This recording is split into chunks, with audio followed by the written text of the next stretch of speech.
Nếu như ngày xưa chúng ta không yêu nhau để rồi bây giờ lìa ta, thì chắc có lẽ sẽ không đau khổ. Yêu thương vụn vỡ thêm một lần nữa. Giờ anh sẽ không níu tay em lại, để yêu thương ấy dần dần thôi phai. Chúc em ngày mai hạnh phúc bên ai, đừng giống như anh với em hiện tại. 1, 2, 3, go!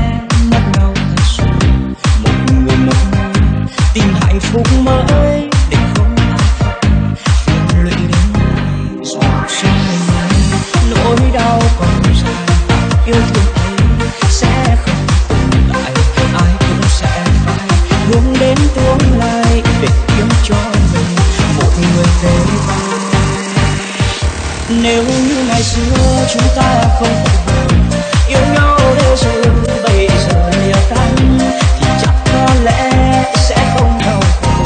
Yêu thương vụn vỡ thêm một lần nữa. Giờ anh sẽ không níu tay em lại, để yêu thương ấy dần dần thôi phai.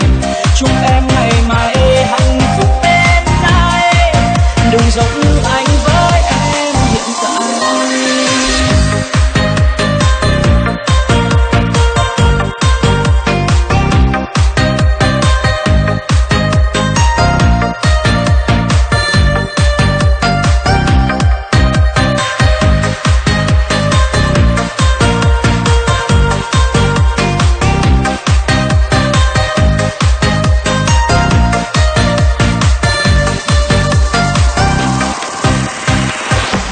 Nụ hôn cuối dù bạn biết nhau, ngày mai mình sẽ mất nhau thật rồi.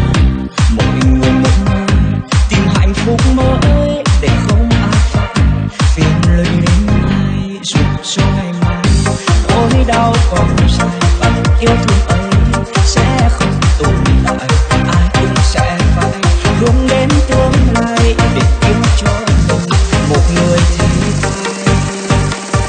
Nếu như ngày xưa chúng ta